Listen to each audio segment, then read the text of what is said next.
बिस्मिल्लाहिर्रहमानिर्रहीम। आज का हमारा जो टॉपिक है वो है मैग्नेटाइजेशन। ठीक है, तो हमने देखना है कि मैग्नेटाइजेशन क्या होती है। अगर आप लोगों ने प्रीवियस अपने इलेक्ट्रिसिटी मैग्नेटिज्म वन के कोर्स में जो है वो ये चीज़ पढ़ी हुई है कि जब आप किसी डाइलेक्ट्रिक को प्लेस कर देते हैं between the plates of the capacitor, तो आपने क्या करना है, उसका जो चार्ज है उन प्लेट्स के ऊपर उसको कांस्टेंट रखना है। तो हम क्या करेंगे कि जब हम डाइलेक्ट्रिक मीडियम उनके दरमियान प्लेस करेंगे तो इलेक्ट्रिक फील्ड जो होगी, इलेक्ट्रिक फील्ड वहाँ से रिड्यूस हो जाएगी। यानी अगर आपके पास, आप कहते हो कि ई नॉट आपके पास इलेक्ट्रिक फील्ड है विदाउट द डाइलेक्ट्रिक, एंड ई जो है वो आपके पास क्या है, इलेक्ट्रिक फील्ड है विद द डाइलेक्ट्रिक मीडियम। तो ई आपके पास कितनी रिड्यूस होगी, ई नॉट कितनी रिड्यूस होगी, ई आपके पास रिड्यूस होकर आ जाएगी ई नॉट डिवाइडेड बाय के ई। ठीक है, के ई यहाँ पर आपके पास क्या है, डाइलेक्ट्रिक कांस्टेंट है। और ये जो डाइलेक्ट्रिक कांस्टेंट है ये डिपेंड करता है किस चीज़ पे, मीडियम की प्रॉपर्टीज़ पे, कि मीडियम किस तरह के एटम से बना हुआ है। और अगर आप देखो, बात करो कि जब हम मैग्नेटिक मटेरियल्स की बात करते हैं तो मैग्नेटिक मटेरियल्स में जो एटम्स होते हैं वो हम कहते हैं कि कोई भी हमने एक मैग्नेटिक मीडियम लिया जिसमें जो कि कुछ ऐसे एटम से मिलकर बना हुआ है जिनका कुछ ना कुछ मैग्नेटिक मूवमेंट है। मैग्नेटिक डाइपोल मूवमेंट की वैल्यू उनके लिए क्या है, म्यू आई है। ठीक है, तो ये जो डाइपोल्स हैं ये स्पेस में वेरियस डायरेक्शंस पे इनकी डायरेक्शन है। ठीक है, स्पेस के अंदर देखो तो हर एक मैग्नेटिक मूवमेंट की हर एटम के लिए हर एक स्पेसिफिक मैग्नेटिक डायपोल मूवमेंट होगा, और उस स्पेसिफिक डायपोल मूवमेंट की वैल्यू जो है उसकी डायरेक्शन स्पेस में वो डिफरेंट होगी। तो सबसे पहले हम क्या करते हैं, हम कंप्यूट कर लेते हैं नेट मैग्नेटिक डायपोल मूवमेंट। तो net magnetic dipole movement mu जो है वो हमारे पास क्या आ जाएगा, वो हमारे पास आएगा सम ऑफ म्यू आई के इक्वल आ जाएगा। ठीक है, सम ऑफ म्यू आई के इक्वल आ जाएगा। तो ये इसका क्या मतलब है कि ये आपके पास क्या है, sum of all the magnetic movements. ठीक है, तो यहाँ से हम मैग्नेटाइजेशन को कैसे डिफाइन कर सकते हैं, मैग्नेटाइजेशन को हम किसी भी मीडियम की मैग्नेटाइजेशन जो है हमारे पास वो क्या होती है, वो हमारे पास होती है magnetic dipole movement per unit volume के इक्वल होती है। तो यहाँ से मैंने इसको एम से डिनोट कर दिया, और एम इक्वल होता है म्यू डिवाइडेड बाई वी।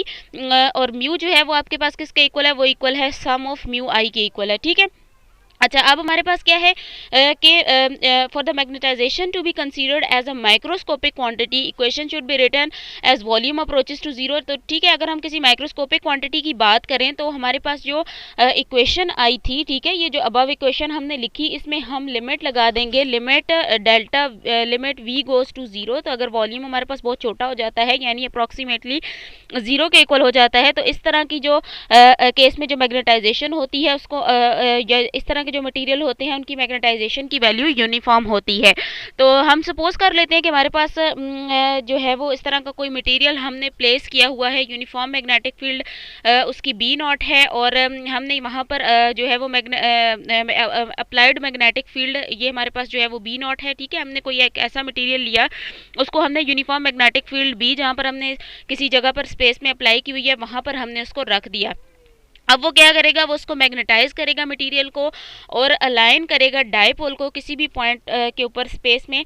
तो उसकी नेट मैग्नेटिक फील्ड हमारे पास क्या आ जाएगी, नेट मैग्नेटिक फील्ड आ जाएगी B is equals to B naught plus M. ठीक है, बी नॉट आपके पास क्या है, जो आपने अप्लाइड मैग्नेटिक फील्ड वहाँ पर दी, और बी एम आपके पास क्या है, बी एम आपके पास वो मैग्नेटिक फील्ड है जो कि मैग्नेटिक डायपोल्स की वजह से यहाँ पर प्रोड्यूस हो रही है। ठीक है, तो ये जो फील्ड बी एम है ये रिलेट करती है मैग्नेटाइजेशन एम को, which is also B M जो है वो मैग्नेटाइजेशन एम से रिलेटेड है, और which is also determined by the dipole of the materials. ठीक है, ये मैंने आपको बात पहले भी बता दी कि ये डायपोल ऑफ द मटेरियल्स के ज़रिए से आप इसको डिटर्मिन कर सकते हैं। ठीक है, अब हम बात करते हैं कि बी एम जो है हमारे पास, बी एम इन जर्नल हमारे लिए डिफ़िकल्ट है इसको कैलकुलेट करना, unless the magnetization is uniform and the geometry has high degree of symmetry। ठीक है, जब तक हमारे पास मैग्नेटाइजेशन यूनिफॉर्म नहीं होगी और जो हमारे पास जो ज्योमेट्री है उसकी हाई डिग्री ऑफ सिमेट्री नहीं होगी, तब तक हमारे लिए इन जनरल बीएम को कैलकुलेट करना डिफ़िकल्ट होता है।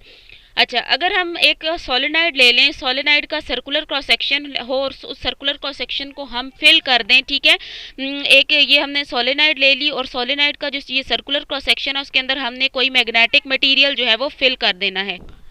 तो ठीक है, इसके अंदर हमने क्या कर दिया, हमने फिल कर दिया मैग्नेटिक मटेरियल। ठीक है, तो इस केस में हमारे पास क्या है, मैग्नेटिक मटेरियल की जो मैग्नेटिक फील्ड है वो यूनिफॉर्म है throughout the material, interior of the material, both B naught and M are parallel to the axis. तो बी एम यहाँ पर जो है वो हम इंटीरियर के अंदर हमारे पास बी एम की वैल्यू क्या आ जाएगी, म्यू नॉट इंटू एम के बराबर आ जाएगी। ठीक है, तो हमने जो अबव इक्वेशन लिखी थी जिसमें B naught plus B M लिखा था, वहाँ बी एम की जगह पे म्यू नॉट प्लस एम हमने यहाँ पर लगा दिया।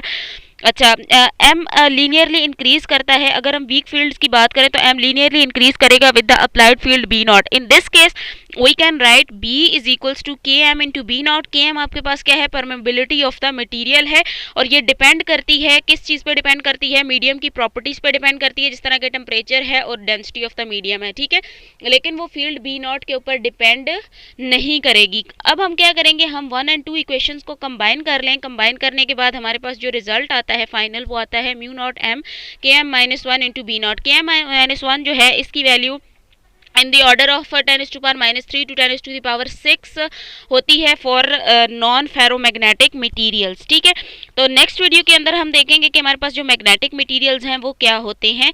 होप कि ये वीडियो आपको पसंद आई होगी। अगर वीडियो पसंद आई है तो इसको लाइक ज़रूर कीजिएगा और मेरे चैनल को सब्सक्राइब ज़रूर कीजिएगा।